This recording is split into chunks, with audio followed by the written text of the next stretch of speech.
selatan berdiri sebuah kerajaan yang kuat dan terkenal akan kekuatan maritimnya, yaitu Kerajaan Goa Talo. Setelah masuknya Islam, kerajaan ini berkembang menjadi kesultanan besar yang berpengaruh di Nusantara.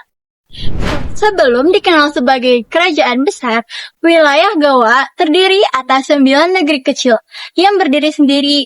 Nah, yaitu ada Songkolo, Lapiu, Samata, Parang-Parang, Data, Agakbene, Isei, Kalik, dan Seru, yang dipimpin oleh masing-masing penguasa lokal yang disebut dengan Raja Kecil.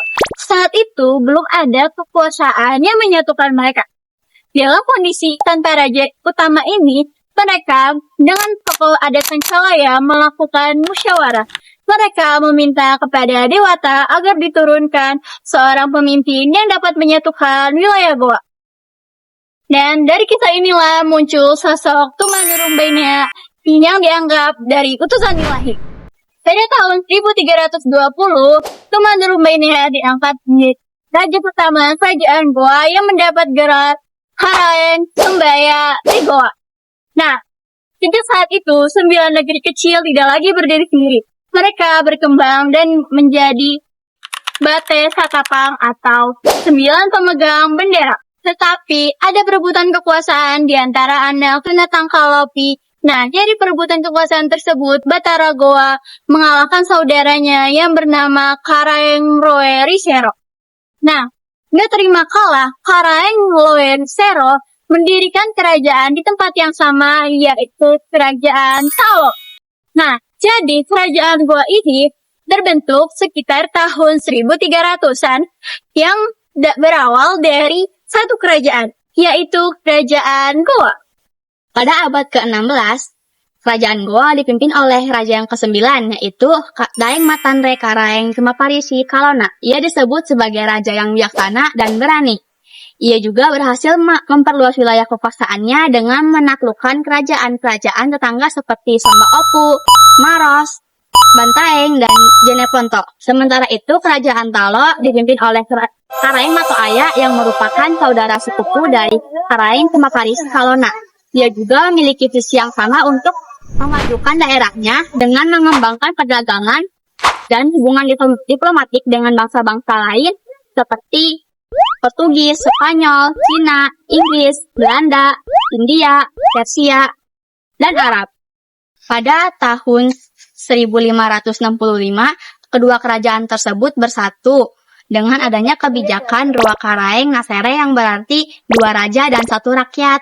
Kesepakatan ini didasarkan dengan hubungan kekerabatan dan kesamaan kepentingan kedua raja. Mereka juga menyadari bahwa dengan bersatu, mereka akan lebih kuat untuk menghadapi ancaman dari luar, hingga akhirnya mencapai puncak kejayaan pada masa pemerintahan Sultan Hasanuddin. Pada masa awal, masyarakat Goa masih menganut kepercayaan animisme dan dinamisme, yaitu dengan penghormatan kuat kepada roh leluhur dan kekuatan alam. Pengaruh Hindu juga masuk melalui jalur perdagangan dan interaksi budaya. Kepercayaan ini membentuk cara pandang masyarakat terhadap kehidupan, alam, dan kekuasaan. Perubahan besar terjadi pada awal abad ke-17. Islam mulai masuk dan diterima secara luas di Goa melalui dakwah para ulama yang datang dari Malaka, Sumatera, Jawa, dan Nusantara lainnya.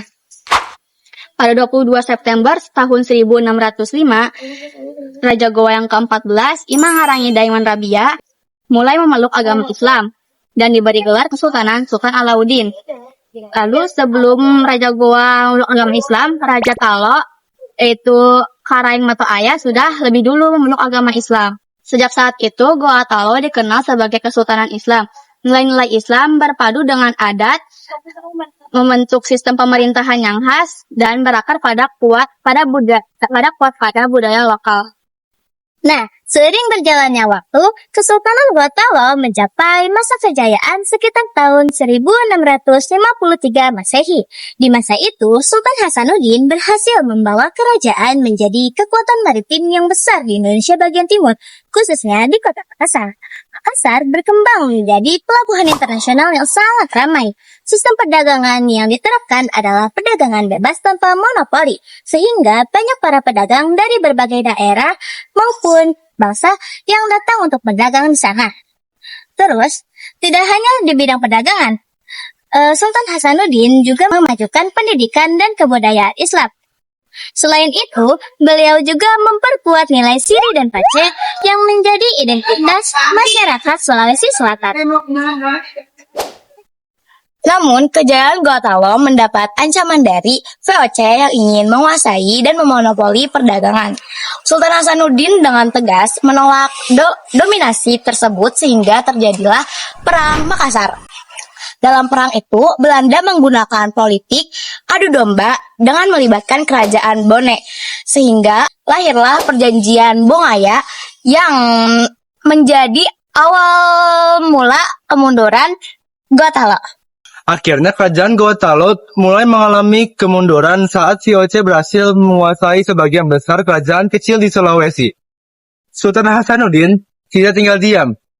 Ia berupaya melakukan perlawanan dengan dibantu kekuatan Indonesia Timur. Peperangan dengan VOC mulai terjadi. Kerajaan Gotalo pada peperangan tersebut dipimpin langsung oleh Sultan Hasanuddin. Akan tetapi, VOC menambah jumlah pasukannya yang membuat kerajaan Gotalo semakin terdesak.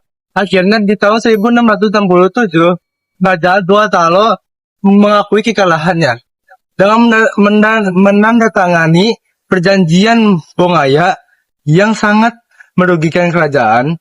Setelah perjanjian tersebut, Sultan Hasanuddin turun takhta diganti oleh Sultan Amir Hamzah. Perjanjian Bongaya inilah yang menjadi awal keruntuhan kerajaan Gotalo. Masa keruntuhan kerajaan Gotalo terjadi karena adanya perjanjian Bongaya dan Sultan Hasanuddin turun takhta. Selanjutnya ada beberapa peninggalan dari Kesultanan Gotalo, yakni 1. Balalompa. Balalompa yang berarti rumah besar merupakan istana sekaligus pusat pemerintahan Raja Goa pada tahun 1936 di Tuguniasa, Kabupaten Goa. 2. Benteng Tomba Opu. Benteng peninggalan Kerajaan Gotalo yang dibangun tahun 1525 oleh Raja Goa, Daeng Mantare Karaeng Sumapa Kalona sebagai benteng pertahanan kerajaan. 3. Benteng Rotterdam, awalnya bernama Benteng Jumpandang, dibangun tahun 1545 oleh Raja Goa Talo Manrizau Daeng Ponto Karaeng Laptium. Ini menjadi museum dan tempat wisata sejarah di Makassar. 4. Masjid Tua Katangka. Masjid yang dibangun tahun 1603 pada masa Sultan Alauddin I terletak di Katangka, Goa, dan menjadi salah satu peninggalan Islam penting Kerajaan Gotalo. 5. Kompleks Makam Raja Talo dan Goa. Situs cagar budaya berisi makam Raja Goa Talo dan dari abad ke-17 hingga ke-19. Terletak di Kecamatan Talo, Kota Makassar. Kontekstualisasi. Nah, kita akan mengkontekstualisasi sikap-sikap dari Sultan Hasanuddin. 1. Berani mempertahankan kebenaran. Dulu Sultan Hasanuddin berani melawan tekanan VOC demi mempertahankan kedaulatannya. Nah, sikap yang bisa kita wujudkan adalah berani menyampaikan pendapat yang benar, melawan korupsi, bullying, atau ketidakadilan. 2. Pantang menyerah. Walaupun menghadapi kekuatan militer VOC yang besar, Sultan Hasanuddin tetap berjuang. Sikap yang bisa kita ambil, tidak mudah menyerah saat gagal ujian, bisnis, ataupun pekerjaan. Konsisten mengejar cita-cita. 3. Memiliki jiwa kepemimpinan. Sultan Hasanuddin mampu memimpin rakyat dan menyatukan kekuatan kerajaan Goa. Saat ini yang kita ambil mampu menyelesaikan masalah dalam sebuah kerjasama. 4. Cinta tanah air dan identitas bangsa. Sultan Hasanuddin mempertahankan wilayah dan kehormatan kerajaannya dari penjajah asing. Dalam kehidupan modern yang kita ambil, menjaga budaya lokal, mendukung produk lokal dan karya anak negeri. 5. strategis dan cerdas dalam diplomasi. Selain berperang, ia juga menggunakan perundingan dan strategi politik. Relevansinya, berpikir kritis sebelum mengambil keputusan, mampu beradaptasi dalam persaingan global. Nah, kita udah sampai nih di pengunjung materi. Kalian tahu gak lambang dari kerajaan Gua Talo itu ayam jago? Kira-kira kenapa ya lambangnya ayam jago? Nah, sini aku jawab. Selain karena julukan yang diberikan kepada Sultan Hasanuddin, lambang ayam jago juga dipercaya oleh orang Bugis sebagai keberanian. Kalian tahu kan sabung ayam? Nah, ayam jago yang digunakan sebagai sabung ayam, itu artinya ayam tersebut yang paling hebat. Atau bisa dikatakan ayam yang paling berani. Itulah mengapa Gua Talo menggunakan lambang ayam jago sebagai kesultanannya.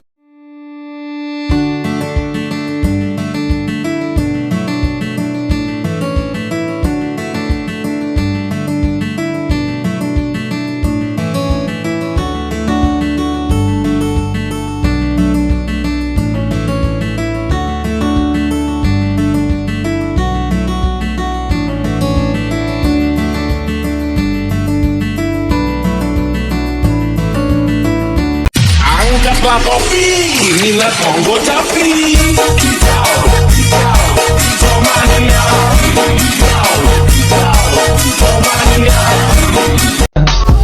I just had to let you know you're